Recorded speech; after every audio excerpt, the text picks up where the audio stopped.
tudo que eu aprendi, tudo que eu sei hoje eu devo à televisão. Não pela televisão em si, mas pelas oportunidades que a TV me deu.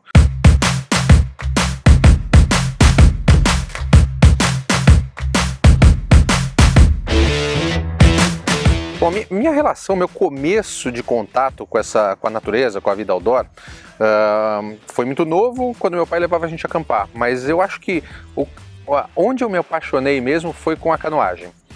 Eu comecei a praticar com, sei lá, 12, 13 anos remo olímpico. Do remo eu passei para a canoagem olímpica e da canoagem olímpica para a canoagem de água branca, que era descer rio e corredeira.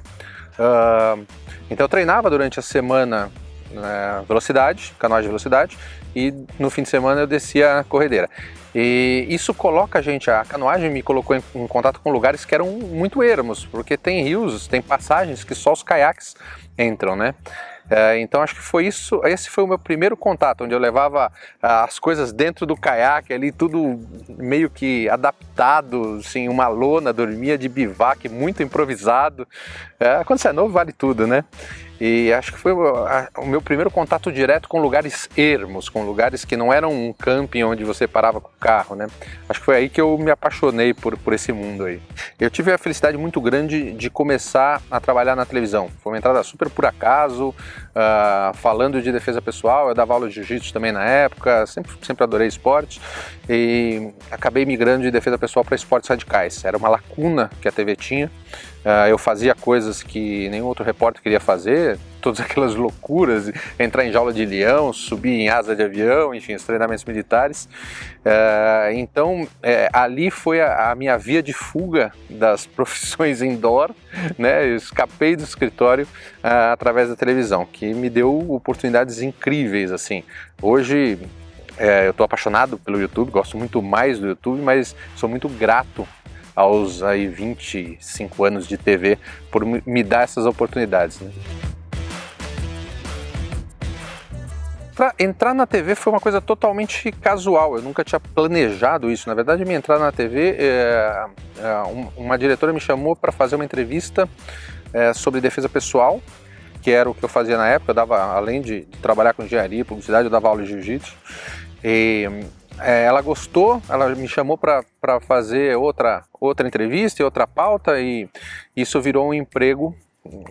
Isso foi na Band, da Band eu fui para a Record, da Record eu fui para a Sport TV, da Sport TV para a Globo, da Globo voltei para a Record, da Record fui para a National Geographic.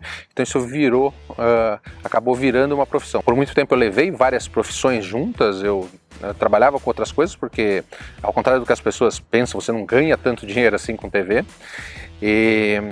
E lá eu fui migrando, né, como eu falei anteriormente, de artes marciais para esportes radicais. Eu já sabia fazer, já praticava, então foi uma transição muito gostosa e muito gradual, assim, e pouco planejada, na verdade. Foi dando certo e foi acontecendo.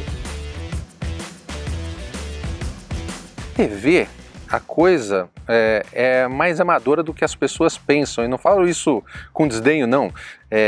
Às vezes você está trabalhando num programa cujo foco é um público muito amplo, então o mesmo diretor que dirige um quadro de culinária e o mesmo câmera que grava um quadro de culinária vai dirigir o teu quadro de aventura. Então, nesses muitos anos, a gente passou muitas histórias gozadas, assim, vou citar algumas, por exemplo. Teve um diretor muito desavisado, claro que eu não vou citar o nome, que me pediu para fazer um mergulho a 1000 metros de profundidade. Falou, olha, eu vi na TV, eu quero que você vá fazer um mergulho na escuridão, 1000 metros. E daí eu expliquei para ele, falou, ninguém mergulha a 1000 metros de profundidade, muito longe disso, as pessoas raramente passam de 80, 100 metros, né? E ele ficou bravo. Ele achou que eu não queria fazer ou que eu estava com medo. Então como essa tem muitas histórias engraçadas, assim. E teve uma vez que a gente foi gravar, estava gravando com o avião, eu pedi uma lente 300. A lente 300, para quem não sabe, é um zoom ali um pouco mais potente para você alcançar a imagem. E o responsável falou assim, olha, 300 eu não tenho, mas vamos ver se a gente arranja duas 150.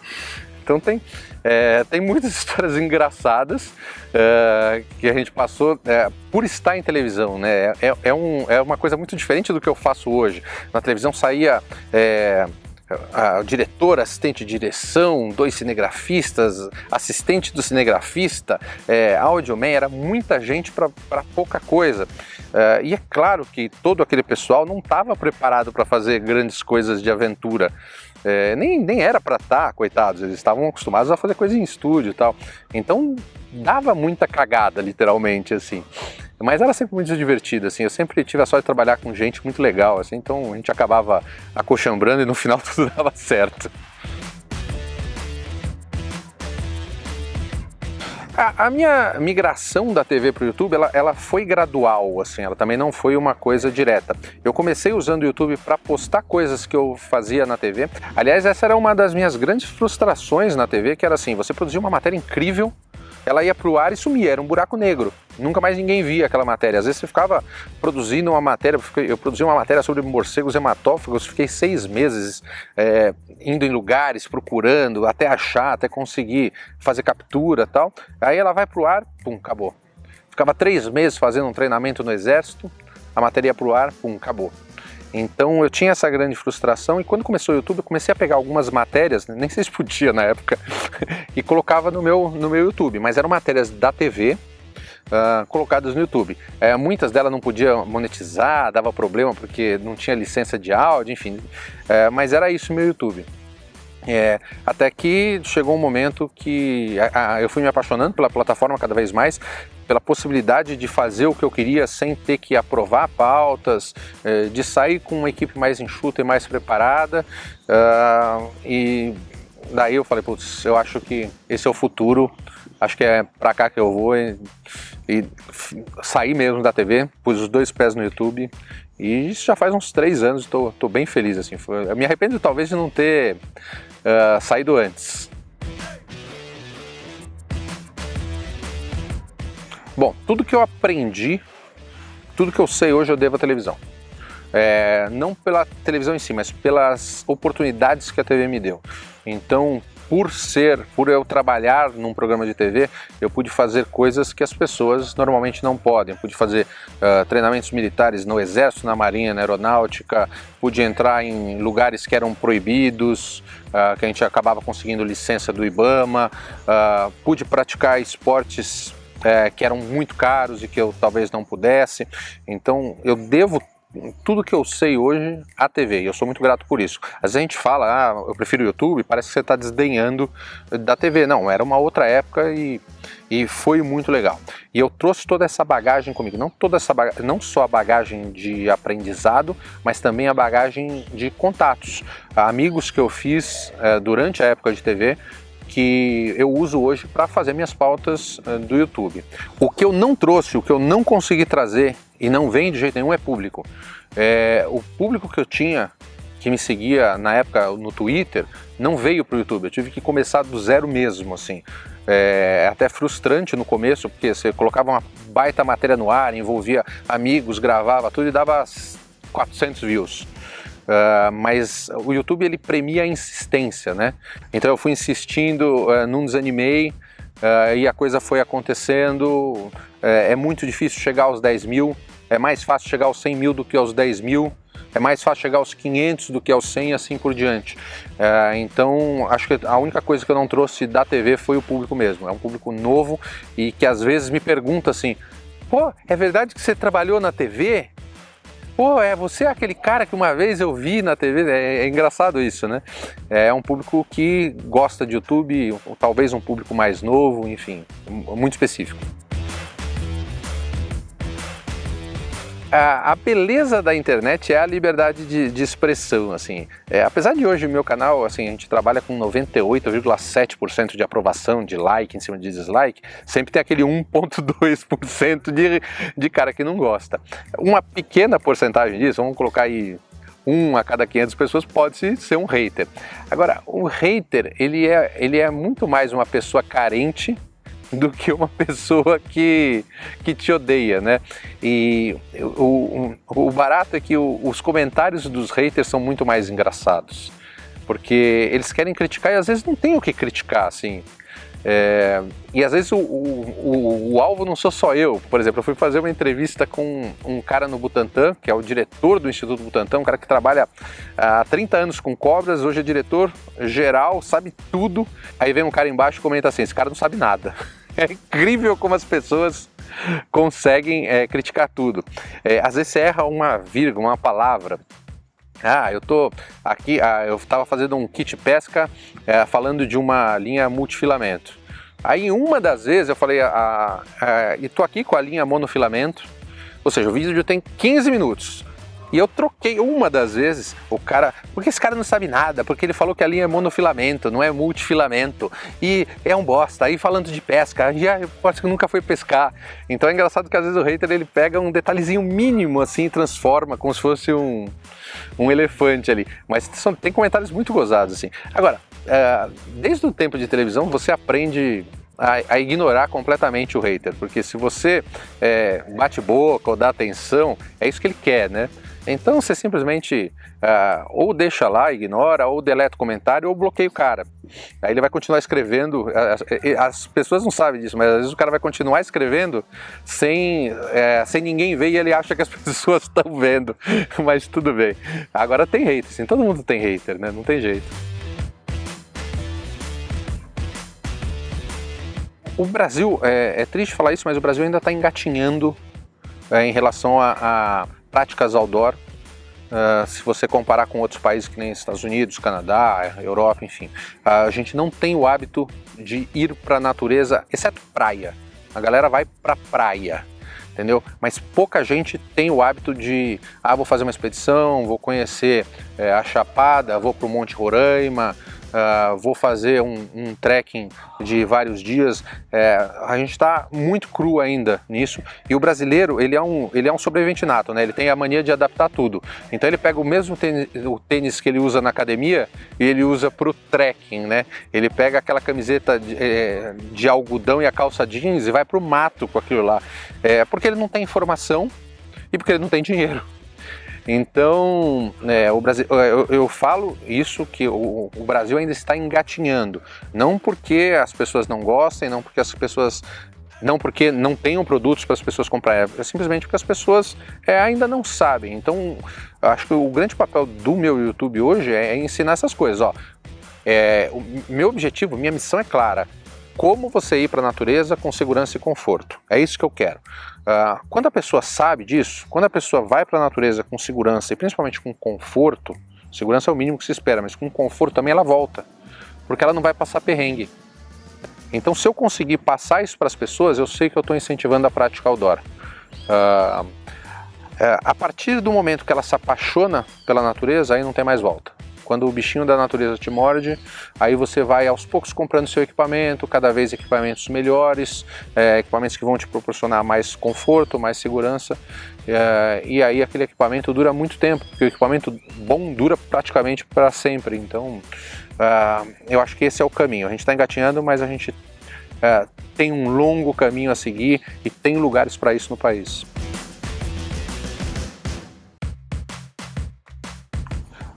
Muita gente acha que você vai ficar rico com o YouTube, com o vídeo, com a AdSense. Não é assim que funciona. Você tem que ter outras atividades paralelas, como patrocinadores, parceiros, loja, para que essa somatória te faça uma verba ali para você continuar o seu trabalho. A loja veio por causa disso, mas não veio somente por causa disso. Eu sempre quis ter produtos que eu conseguisse modelar do jeito que eu quero. Então, na minha linha de produtos, eu pego excelentes produtos, excelentes empresas e adapto para o que eu acho que seria bom para mim. Acaba que o que eu acho que seria bom para mim talvez responda à ansiedade de um público que gosta do que eu gosto. Um público mais específico ali. Então eu tenho tido uma receptividade com os meus produtos muito boa. A gente trabalha com garantia vitalícia, trabalha com atendimento personalizado e com produtos de primeiríssima fabricados no Brasil. Então, tem sido muito legal. Assim, as pessoas vêm e falam assim: estou economizando dinheiro para comprar sua faca ou sua mochila, ou eu comprei sua faca, sou apaixonado por ela, tenho 2 amigos que querem, ou eu comprei a primeira, quero comprar o outro modelo. Então, cara, isso tem sido uma das coisas mais legais assim que você acaba tendo nesse meio.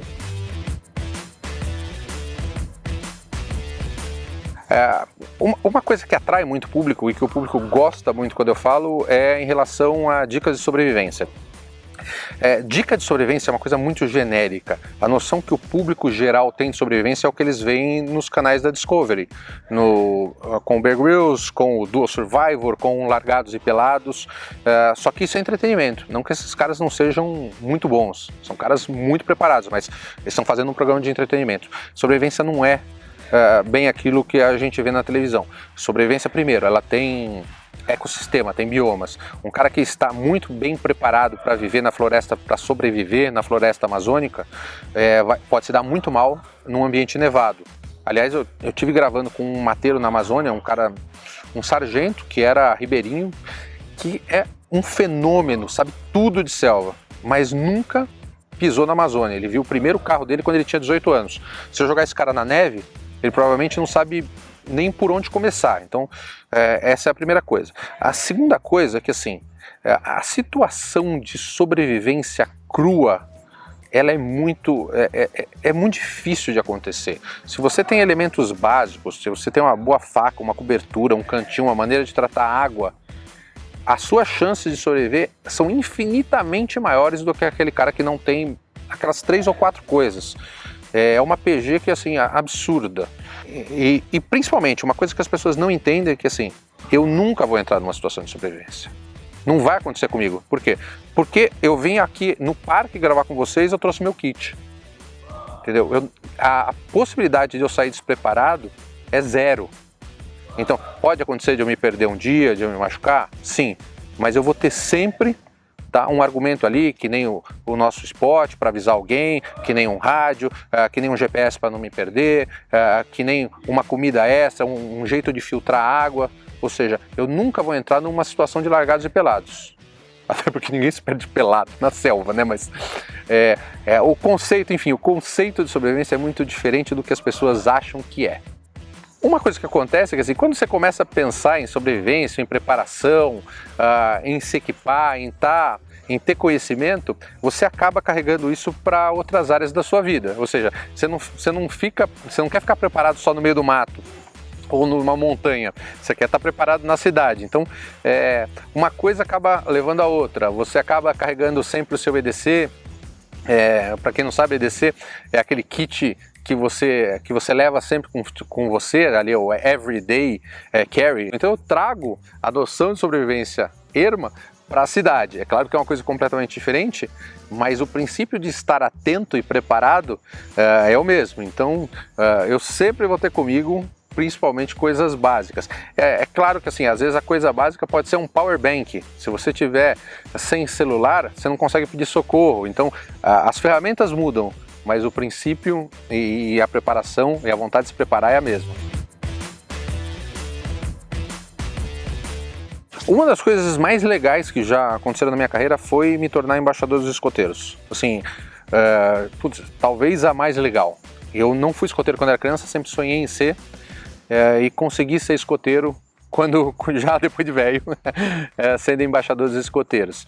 Era um sonho que eu tinha na época, meus pais não conseguiam me levar, era longe, enfim, a logística não permitiu, e eu fui realizar esse sonho agora. O movimento escoteiro é um movimento que deveria ser obrigatório, assim, deveria ser obrigatório as pessoas entenderem que o contato com a natureza é importantíssimo, tanto para a saúde do ser humano quanto para a saúde da natureza. Uma pessoa que não tem contato com a natureza é muito mais estressada, e quando ela tem contato com a natureza, ela tende a preservar mais a natureza. Então isso é bom para as duas partes. O movimento escoteiro faz isso, além de vários outros princípios sociais muito interessantes ali. Então eu acho que é uma coisa que devia ser quase que obrigatória. O movimento escoteiro já foi mais divulgado no Brasil, hoje voltou a crescer muito, e eu considero meu papel de embaixador exatamente esse: divulgar o movimento escoteiro, mostrar as vantagens que o teu filho, até você, porque você pode se tornar escoteiro também, você pode ser chefe depois de mais velho, as vantagens que você tem em fazer isso, e a outra função que eu tenho no movimento é ser um exemplo para essas crianças que eu acho essencial. Então, eu acho que o movimento escoteiro vai crescer muito, vai crescer à medida que cresce a vivência outdoor, a prática outdoor no país. Bom, as pessoas não sabem, mas a segurança nos últimos 10, 15 anos, a segurança outdoor evoluiu demais, assim, com a chegada do celular, do GPS, de equipamentos como o Spot, de filtros de água, de produtos cada vez mais leves e mais efetivos. Hoje a gente tem muito mais segurança do que a gente tinha antigamente. Hoje você está com GPS e é quase impossível você se perder, até com o celular.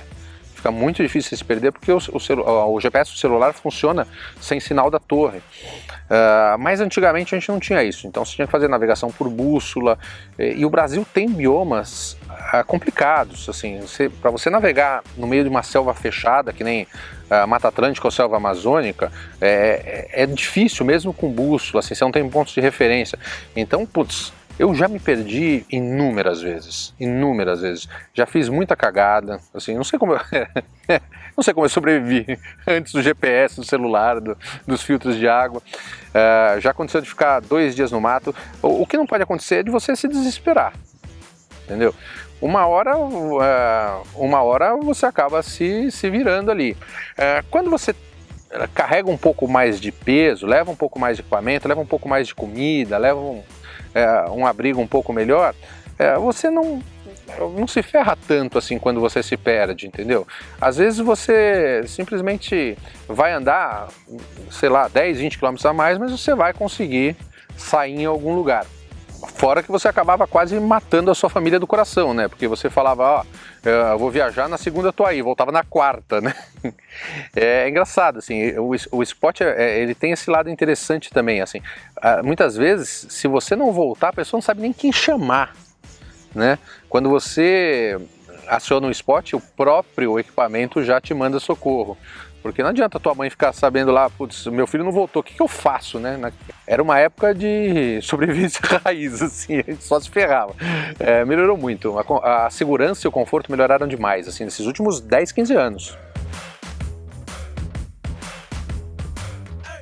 Bom, falando especificamente do Spot, o Spot é o equipamento que eu apelidei de paz de espírito. Ele te dá paz de espírito tanto para você quanto para sua família, porque além de você saber que se você entrar numa situação de emergência você vai ter socorro, a tua família sabe que você está bem e vai te acompanhando ali pelo trajeto e tem a segurança de que se você precisar sinalizar socorro você tem como. Isso é impagável. Tá? Inclusive minha mulher me deixa viajar mais porque eu tenho Spot, porque ela não fica tão preocupada. Isso é 2 vezes impagável. Mas nunca aconteceu, graças a Deus, de eu precisar usar o Spot como um instrumento de socorro. Mas eu uso muito como instrumento de aviso. Para as pessoas que não conhecem o Spot, ele tem como você mandar um cheguei bem, tô aqui, até postar coisas nas redes sociais, e agora com o Spot X até de você se comunicar via mensagem.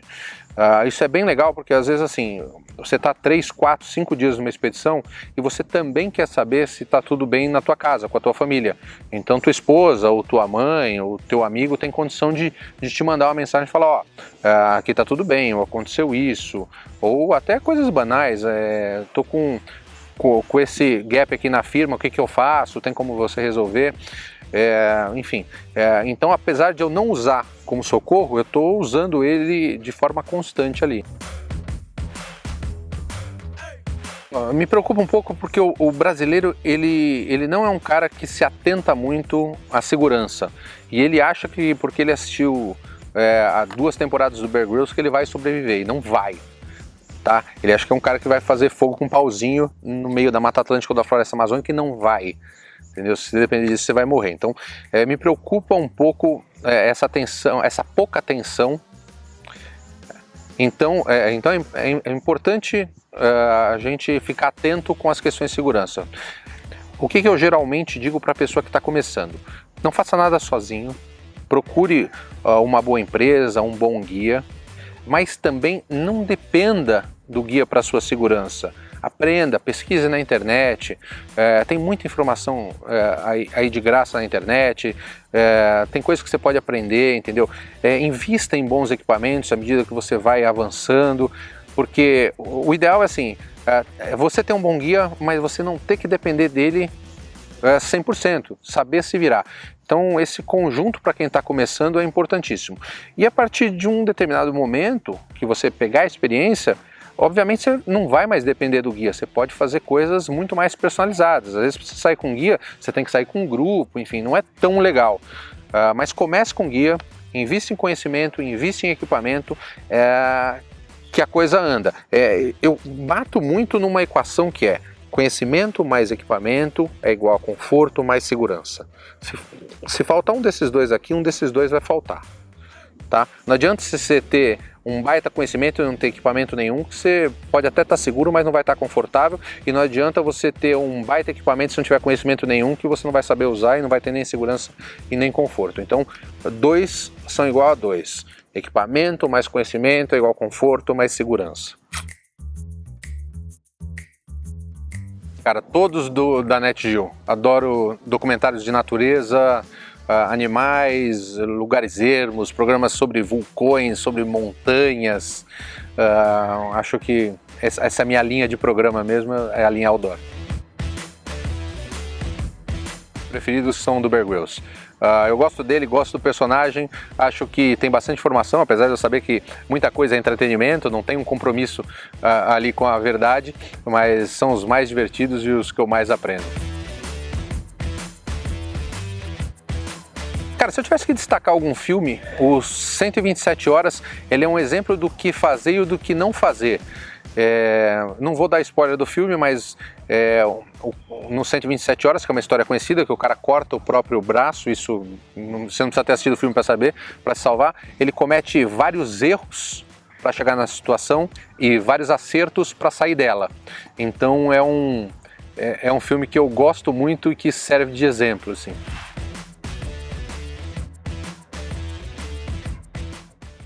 Tem um livro que eu sugiro para todo mundo e que eu acho sensacional, chama A Vida no Limite. Foi escrito por uma fisiologista belga, que eu não vou lembrar o nome dela agora, mas ela conta as reações do corpo humano, inclusive testando nela mesma sobre altitude, profundidade, velocidade, frio, calor. É um livro que virou uma bíblia para várias coisas que eu faço, assim. Fala das condições do corpo, né? Não de condições mentais, de condições do corpo. Bem legal, sugiro que vocês procurem e leiam. Eu gosto de rock. Eu gosto de rock pesado, assim. Eu sou fã de Metallica, de Iron, de Whitesnake. Eu gosto de música boa.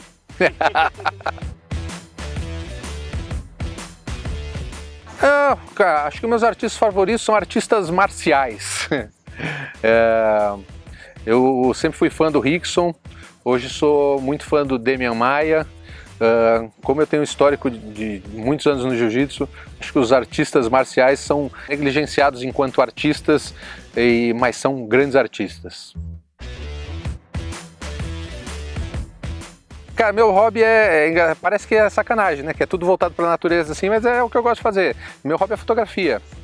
Eu hoje me considero fotógrafo, já tive galeria, vendo fotos de landscape, fotos de natureza, assim. Então, mas começou como hobby, continua como hobby, até porque isso não dá para você viver disso. Então, é o que eu considero meu hobby. E muitas vezes eu saio para a natureza para fotografar, assim.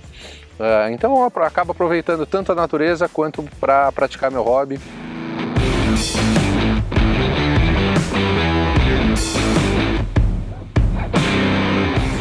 Não, eu sou muito grato à TV, eu amo o que eu fiz na TV, mas hoje o YouTube e a internet me satisfazem 100%.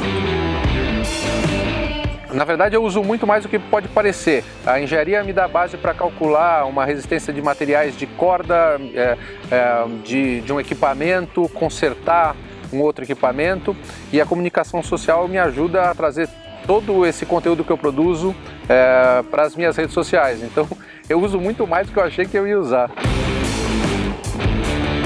Eu sou faixa preta de judô, de full contact, de jiu-jitsu e de jiu-jitsu internacional. Sem dúvida nenhuma, a que eu mais me dediquei, a que eu mais amo é o jiu-jitsu. É uma luta extremamente eficiente e inteligente, gostosa de você praticar e que você consegue praticar sem se machucar.